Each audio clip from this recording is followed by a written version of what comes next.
안녕하세요. 더 컨텐츠 연구소의 박혜진입니다. 제가 더 컨텐츠 연구소에서 매년 한 300개의 브랜드 SNS 컨텐츠를 연구원들과 같이 분석을 하고, 그리고 트렌드 분석하고 인사이트를 분석을 하고 있거든요. 요즘에는 사실 여러분들 다 핸드폰 가지고 SNS 다들 하시죠. 그만큼 이제 모든 브랜드를 웬만해서는 핸드폰, 모바일이나 뭐 PC로 접할 수밖에 없는 환경인데, 그만큼 이제 온라인상에서 브랜드의 존재감을 알리는 게 되게 중요해요. 브랜드나 비즈니스를 위해서는 SNS를 거의 대부분 한다고 보시면 됩니다.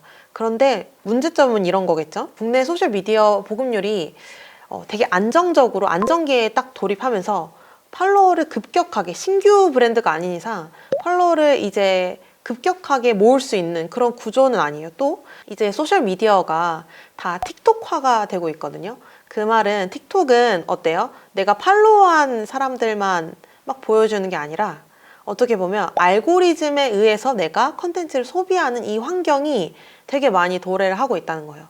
이렇게 변화하는 이유는 당연히 이런 플랫폼들도 어쨌든 사용자가 많이 오랫동안 우리 플랫폼에 머물러 줬으면 좋겠는데, 그러기 위해서는 그들이 조금 지속적으로 재밌어 할 만한 것들을 계속 알고리즘으로 세팅을 해야지 거기에 더 많이 머무르기 때문이에요. 플랫폼들이 자꾸 이제 틱톡화가 되면서 브랜드 단에서 어때요? 우리가 지금 팔로워가 10만 명, 20만 명 이렇게 열심히 만들어 놨는데 이들이 우리 컨텐츠를 보지 않게 된다? 팔로우한 그 컨텐츠 기준으로 컨텐츠를 보는 게 아니라 알고리즘에 의해서 컨텐츠를 본다? 그래서 아마 지금 많은 브랜드나 공공기관도 마찬가지고 조금 소셜미디어 정체기가 왔을 단계이긴 합니다. 그 이유는 아까 제가 말씀드린 대로 소셜미디어의 틱톡화가 좀 주요 원인이 되기도 하고요. 그리고 또 이제 소셜미디어 안정기가 오면서 예전에는 신선했던 것들이 이제는 신선하지 않을 수가 있어요. 전반적으로 이 디지털 마케팅 쪽, SNS 마케팅도 마찬가지로 사이트의 트래픽 증대까지는 다 어느 정도 끌어올릴 수 있는 단계까지 왔습니다. 그런데 이 트래픽이, 이 컨텐츠를 본 사람들이 우리 브랜드 를 호감 있게 보는지, 그리고 실제 구매까지 가는지, 아니 무언가 메시지를 정확하게 전달받는지, 이러한 그 효과에 대한 부분의 양극화가 굉장히 좀 심해지고 있거든요. 그러니까 전반적으로 우리가 이제 팔로워 수, 구독자 수 이런 것들을 모으는데 조금 되게 많이 집중한 단계에서 어떻게 보면 이 모은 이 고객들을 어떻게 활용을 해야 되는지 약간 여기에서 조금 어려운 단계의 지점에 있는 상황이라고 좀 보시면 됩니다. 그래서 콘텐츠 마케팅이 사실 왜 중요할까요? 대부분 이제 브랜드나 비즈니스가 모두 다 당장 필요하지 않을 수 있어요. 그런데 우리가 광고를, PR을 하는 이유도 결국에는 브랜드 인지도를 높여서 나중에 필요할 때 바로 인지가 딱 될 수 있도록, 그거에 또 목표가 있겠죠. 그런 목표를 위해서라도 SNS 마케팅은 굉장히 많이 필요합니다. 그 이유는 이제 잠재 고객에게 브랜드를 알릴 수 있는 굉장히 효과적인 도구가 될 수 있기 때문입니다. 그리고 기존 브랜드는 이 컨텐츠 마케팅으로 팬덤을 더 쌓을 수 있고요. 신규 브랜드는 우리가 유저 획득 비용 없이 조금 더 오가닉하게 고객을 확보할 수 있다는 기회가 생기는 부분입니다.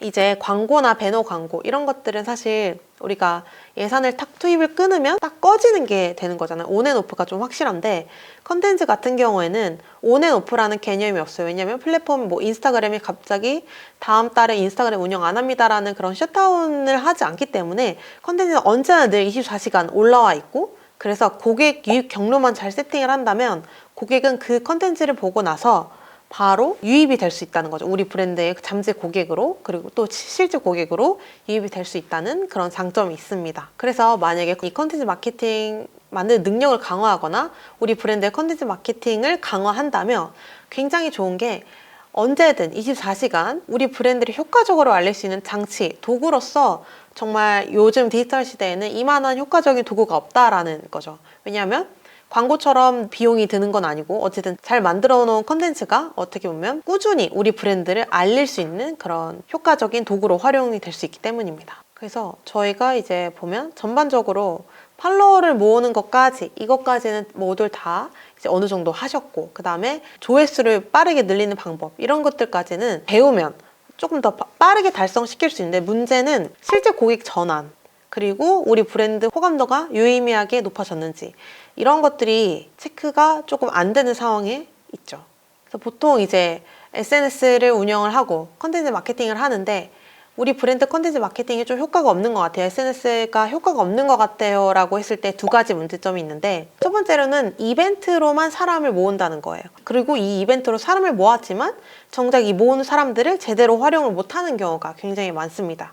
그리고 두 번째는요, 인기 있는 키워드로만 유입을 시키는 거예요. 어떻게 보면 정보만 딱 그들은 습득을 하고 그냥 우리 브랜드한테 이탈을 하는 경우가 굉장히 많습니다. 그리고 인기 있는 키워드는 어떻게 보면 굉장히 컨텐츠가 너무 많이 하루에 몇백 개씩 컨텐츠가 쏟아져 나올 수 있어요. 근데 우리 브랜드 인지도가 사실상 조금 적다고 하면 인기 있는 키워드만 공략하는 게 아니라 세부적인 키워드를 같이 공략을 해서 컨텐츠를 발행하시는 게 굉장히 중요합니다. 그런 상황에서 이제 고객들은 이제 컨텐츠에 대한 만족도가 좀 떨어진 상황이거든요. 왜 많이 컨텐츠 만족도가 떨어졌느냐에 대한 거를 보면 퀄리티가 굉장히 상향 평준화가 되었고, 컨텐츠마다 퀄리티 차이가 조금 되게 적어졌어요. 왜냐하면 고객도 이미 눈높이가 높아진 상황이고, 다양한 컨텐츠를 만드는 제작하는 도구들이 나오면서 컨텐츠가 정말 이상하다라는 게 오히려 더 없을 정도예요. 그리고 오히려 조금 퀄리티가 이상하게 잘 안 된다 그러면 더 눈에 띄는 정도가 된 상황이거든요, 지금은. 그렇기 때문에 고객도 이제 이런 컨텐츠를 너무 많이 접하다 보니까 이제 눈높이가 굉장히 높아져서 조금만 잘해도 그닥 그렇게 만족시키지 못하는 컨텐츠가 된다는 거죠. 그리고 두 번째는 차별성 약화예요. 아까에 또 이어지는 지점이긴 한데, 어떻게 보면 이것저것 많이 나오니까 이것저것 벤칭을 하면서 잘 된 것들은 굉장히 빠르게 복제가 되고 차별성이 굉장히 약화된다는 단점이 있어요. 그래서 이 컨텐츠가 로고만 가리고 보면 어디 컨텐츠인지 좀 모를 만한 환경도 존재한다는 점. 그래서 이런 것들 때문에 브랜드에 대한 고객의 컨텐츠 만족도가 지속적으로 좀 떨어지고 있는 상황입니다.